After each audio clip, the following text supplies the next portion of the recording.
East Russia, Brazil, South Africa and China, and then it's India. It is expected that by the 2025 our economy is growing by $5 trillion. But for this we need the sustainability in the economy. Now the question arises that how are we going to achieve the sustainability? For this our economic planners has transformed the 67 years old Act 1950s Companies Act 1956 to 19 Companies Act 2030. And our economic planners has done this to compete with the other developing countries, because if we are not going to do this, we are not going to survive this. For being sustainable in economy, we need that foreign investors must come here, and while they come here, they will come here if they are getting the more transparency, they are getting the more stable rules, strict rules, which they can survive and they can compete with this. On a company's internal or external stakeholders, capital restructuring can be divided into two broad categories, that is, internal restructuring and external restructuring. External restructuring includes asset-based restructuring or portfolio restructuring, financial or capital restructuring, and the third is changes in the ownership. First one is asset-based restructuring. It provides the borrowers with a revolving credit facility secured against its balance sheet assets. These assets range from working capital assets such as trade debtors and stocks to tangible assets such as plant, machinery and properties. This can be done through mergers, demergers, asset swap or acquisitions. The second one is financial restructuring. It is an integral part of corporate restructuring and aims at redesigning the capital structure of a firm at the best possible manner so as to ensure corporate value creation through judicial as well as effective use of available resources. This can be done through leverage buyout, leverage recapitalization, share buybacks, debt to equity conversion. The third is change in ownership structures. This is a consequence of reforms and regulatory changes in the capital market. In many cases, the ownership structure has undergone many changes without necessarily involving changes in the management. And this can be done through privatization and disinvestment or changing ownership through share issues. Next is internal restructuring. It occurs when a business needs ways to increase its efficiency in completing the tasks and departmental communication. Sometimes a particular segment of the business starts to fail, and the company has such cases. Second is the role played by the board of directors. The role played by the board of directors is a very important aspect because the activities of the board decides that what corporate governance activities are it following and how it is accountable and transparent in its operations. The next is the audit committee. The audit committee says that there should be formation of an independent audit committee and it should be an integral part of the corporate governance activities. The next is the shareholders committee. The shareholders committee say that all the shareholders are not present at one time and they are very scattered all over the country, even the globe. So shareholders committee should be formed so that it can work for the benefits of the shareholders and the decision can be taken in the benefit of all the shareholders and not just the present ones. Now, how did the evolution of corporate governance in banks go? As we all know, India got liberalized in the year 1991, and after liberalization, not only the few activities liberalized, even the banking sector liberalized. And after liberalization, the new private sector banks came into being. After the private sector banks came into being, the competition among the banks shoot up. And now since the competition shoot up, everybody starts becoming a profit organization. And nobody works for the motive of the social welfare. So, there was a need for emerging the corporate governance activities in the banking sector so that both the private sector banks and the public sector banks function properly. The next is how the corporate governance banks is different. Till now we have heard that the corporate governance is basically in the form of the large organizations or the MNCs. But it is equally important for a bank because as we all know, all these scams that happen these days, there is involvement of a bank, and without the involvement of a bank, a scam cannot take place. So the corporate governance is equally important in a bank and it is quite different from the various MNCs. Because a bank, if one corporate fails, then it impacts only its related customers or the various stakeholders. But if a bank fails, it affects the whole country and it is the wheels on which the country sustains. So the corporate governance of banks is a very important concept. Next. Now why do we consider corporate governance because banks are an integral part of the country's economy. They provide liquidity. The funding pattern of bank is such that it accepts deposits from the public and again lends loans to the public itself. So it has a direct dealing with the common and the general public. Now it has the control function, that is the supply of the money that is regulated, and it is failure to comply with the stipulated norms. By considering the role of banks as an important factor for the economic development of the country, I have conducted a case study on a few banks to review their corporate governance practices in India. And for the study, 4 banks have been considered, out of which 2 are public sector banks and 2 are private sector banks. Next. The public sector banks which are taken are the State Bank of India and the Bank of India. And the private sector banks, next, that are included are the HDFC Bank and the ICICI Bank. Now, according to the clause 49, there are various parameters laid down on which the banks are to be reviewed on the basis of the corporate governance. And the few of them are being discussed here. The first is the board of directors, and the reports and disclosures which should be included or which should be there while an organization is working or while a company is operating. See, from last 2 days we have already discussed what is corporate governance. In nutshell, I can say corporate governance is all about keeping an eye watch onto the companies, whether it be organizations or the institutes, that how they are performing. Because it involves 2 major reasons that why we have to be very restricted and why we have to be very proper to keep an eye watch onto the companies. The main reason behind it that they involve the stakeholders in trust. Now, stakeholders includes everything. It can be retailers, it can be the trader, it can be the shareholders, it can be the society, it can be the public, or it can be the customers. So, stakeholder is the wider term. So, to protect the interest of these stakeholders, the company should follow corporate governance procedures and practices. And this whole paper of mine is all about that what should be recorded in the books of accounts or what should be followed as per the law, so that the whole society will reap the benefits of the investments, and to check on the appropriate applications of the funds which the companies take either from the public or they can take from the other shareholders. Now, as ITC also said that ITC is Indian Tobacco Company, one of the esteemed company of India. They also say that corporate governance is all about a systematic process that how a company is performing or how a company is operating in the competitive environment. Here, competitive environment doesn't mean that we have to follow some of the bad corporate governance practices or some of the bad working practices which can lead up to which ultimately lead up to the certain scams. So to avoid all those scams we are discussing these days, for an example, the scam of Satyam, all of you must be knowing about the Satyam scam, so that by performing or by following all these practices, we can restrict to these scams.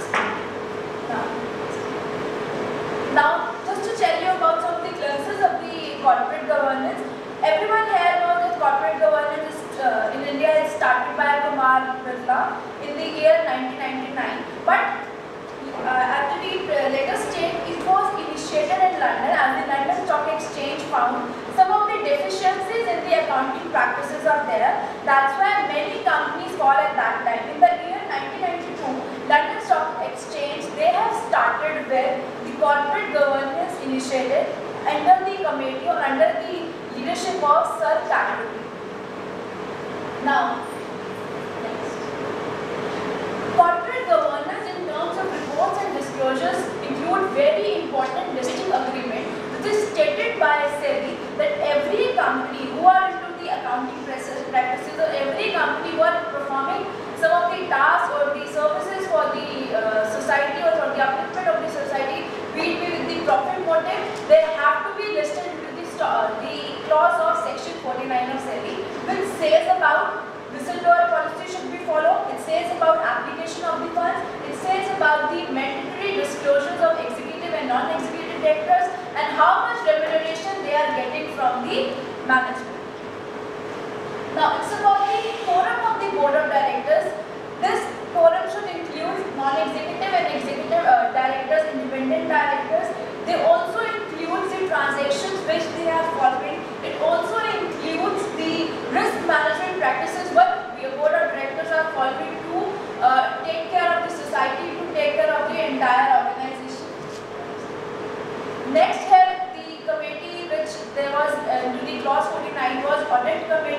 Like they have to be very particular while making the standards, while making the accounting practices of the organization, and the quorum of the audit committee should include 3 members. Now it's about the remuneration of directors. Any kind of a fee, whether it be a monetary fee or any kind of a fee to the kind, everything should be disclosed into the accounting standards or accounting practices followed by the organization. Next. Now they also include that if they are taking, or if the companies are into the IPO, that's initial public offering, or any kind of proceedings that's from the preferential issues or either from the public, they should have a prescribed data, they should have the prescribed format that where they are using those funds. Are those funds are using into the best way? Are those funds are using into the best way to provide the benefits to the society or not? Whether they are forging with the funds or not. It's about keeping an eye watch onto the funds which they are applying towards their operations. Thank you. So in a nutshell, I can say corporate governance is all about doing all good things while you are working in the organization, and while you are working means every person of the department, every person of the organization, be it a top level management person, be it a middle level management person, or any kind of operational lower level staff functions, they should abide with the rules and regulations as stated by the Constitution. Constitution here means the SEBI, who is considered to be the watchdog for all the accounting practices. If all the companies, or if we can say that if we start following all those practices, then in the future there will be less, or we can say the lower chances would be there that scams like Satyam, scams like Sahara, scams like Kingfisher will someday come to an end. Thank you. A very good afternoon to everyone. I, Prabjeet Bhatia, And I am Bhavna Bhatia. students of Maharaja Agricultural Institute of Technology, are here to present our research work on the topic entitled Corporate Governance and Strategic Change. We first start with the methodology. As we all know that corporate governance have issues attracted considerable attention, research and debate in the last few decades. We are linking the strategic change with the corporate governance, as change will only help the managers and the plan in the transitions in the simplifications of corporate governance, and also shows that a good implementation of strategic change and corporate governance will really improve the performance. Next. So till now, we all came to know that what is corporate governance all about. Basically, it denotes a rule of law which lays down principles of transparency, accountability and protection of the public interest in the management of a company's affair in the prevailing international market, that could be strategic changing environment. All organizations are currently undergoing some type of change in governance which gains recently a great attention both in practitioner and academic venues, as the ability of an organization to change its strategy in line with the evolving and changing international Direction I also have gone through major points raised by you or presented in the papers.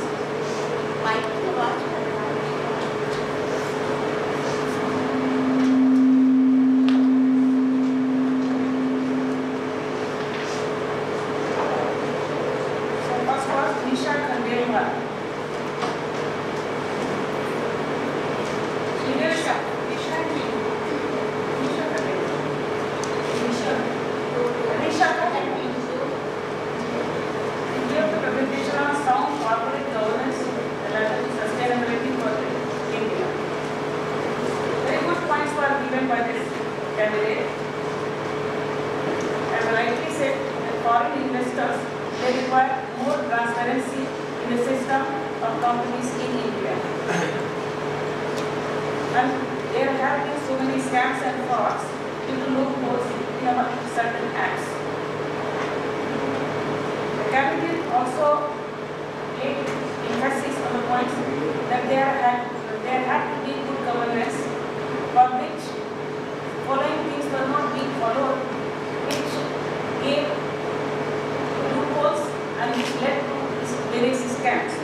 no whistleblowers policy, role of auditors, no separate role description about the chairman and CEO, and then uniform accounting year policy. These things were emphasized by the candidates very well. So on the whole, the paper came out. Then comes Sapna Nair.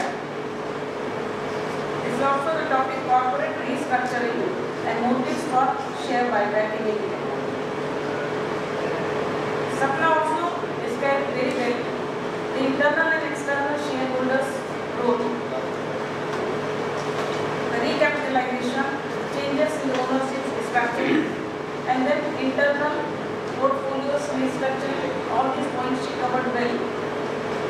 She also laid emphasis on the share market's buyback policy, that returning surplus cash to shareholders, that is very much necessary, then improving the earning per share is my vital point, and then no definite time for buyback. This is also a vital point we should be looked upon. Then promoters voting power should be more. That was the major issue made by them, which also required the exit route to shareholders. So these points were very well covered by Sapna Nair.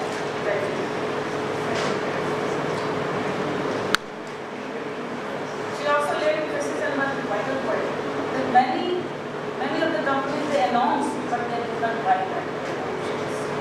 That's a very vital. Same came Shivangi Agarwal. She gave corporate governance practices in India, comparative study of selected banks. This paper described accountability of shareholders, accountability of the companies to shareholders, and four major issues in the corporate governance. Number one, independent directors should be there, role played by board of directors, then audit committee, it should be formed, then shareholders committee. She also laid emphasis that after liberalization, private sector banks also laid their hands on banking in India.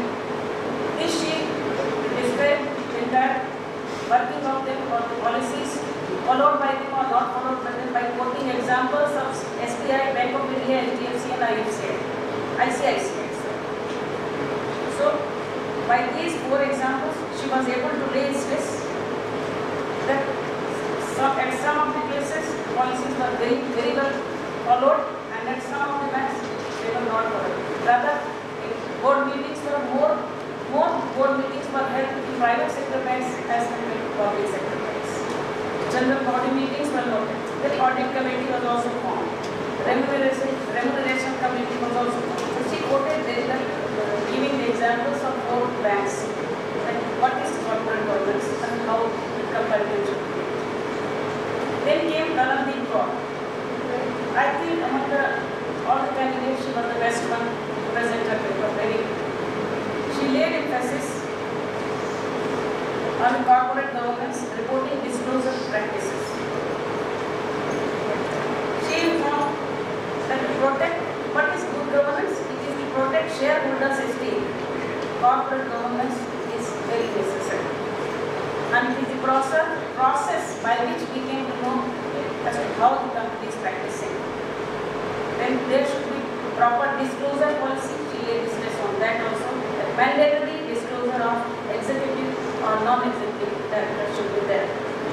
And giving effective fee paid to the director should also be disclosed. So, in nutshell, she came to the point and she laid stress that corporate governance is all about doing both things. That is what she said in a very good manner, and I rate her the best.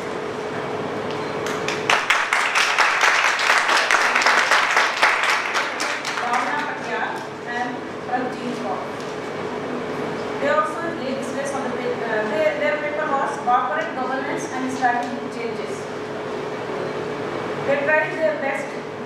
The rule of law for transparency, disclosure, responsibility, restructuring, compliance of policies, organizational commitment, all these points were disclosed by them, all these points were discussed by them.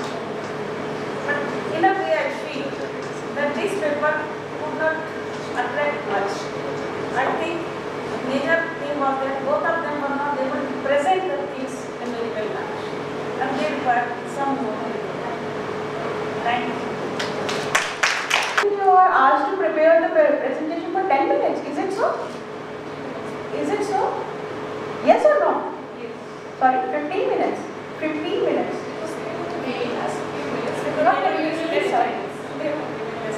कितना time तक किया था आपने?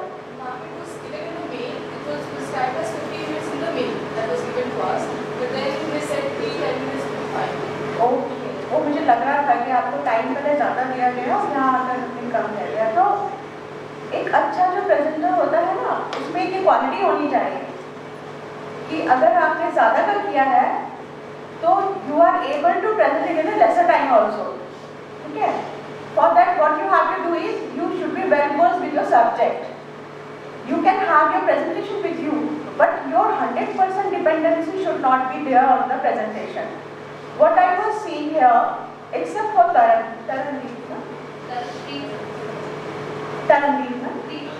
Taranpreet, everybody was generally was trying to read out the presentation, and one was first one, Risha.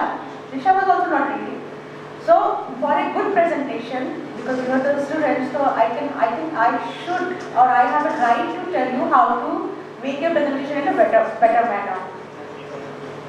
All the subject matters were very good. आपके सब subject matter बहुत अच्छा था, material बहुत अच्छा था, presentation सबने बहुत अच्छे बनाई हुई थी, very different manners. ऐसा नहीं कि सबने एक से बनाए हैं.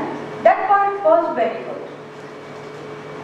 But presentation जहाँ तक आता है, when you are going to present a paper, first thing I told you that you have to be very well versed with your subject, so that presentation should be as a support only.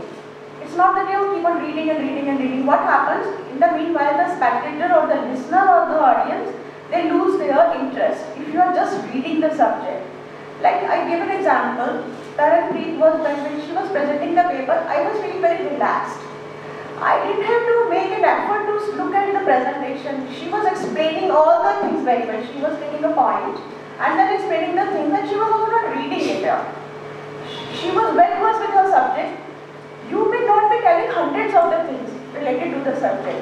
You may take 5 things on the subject, but you should present them in such a manner that everybody is forced to listen to it. And he is not making any effort. It should be effortless. Effortless presentation and effortless listening. So when your presentation will be effortless, only then the listener will be listening to you effortlessly. अगर उसको effort करना पड़ा, उसको देखना पड़ा, बहुत ज़्यादा दिमाग पर जोर लगाना पड़ा, क्या कह रहे हो क्या नहीं कह रहे हो, तो वो थोड़ा प्रेजेंटेशन सिर्फ ये नहीं कि मैं क्या कह रही हूँ, प्रेजेंटेशन ये भी है कि जिनके सामने मैं अपनी बात रख रही हूँ वो उसके साथ एक हो पा रहे हैं कि नहीं, उसको समझ पा रहे हैं कि नहीं. ठीक है? नेक्स्ट वाज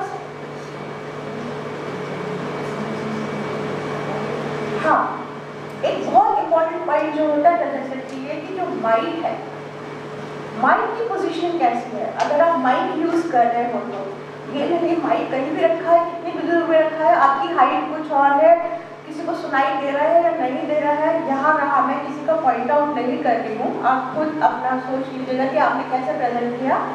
तो आपको ये पता नहीं है कि आपकी आवाज़ जा रही है या नहीं जा रही है. अगर आपको डाउट लग रहा है तो you can always ask the audience कि are you able to listen to me.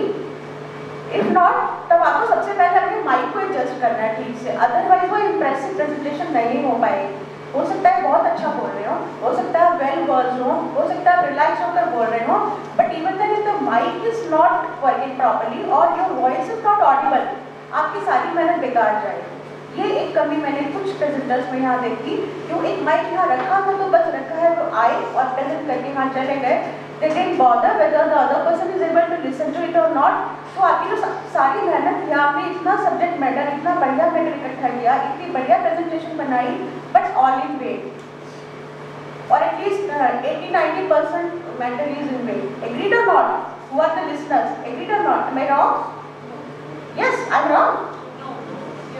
You're right.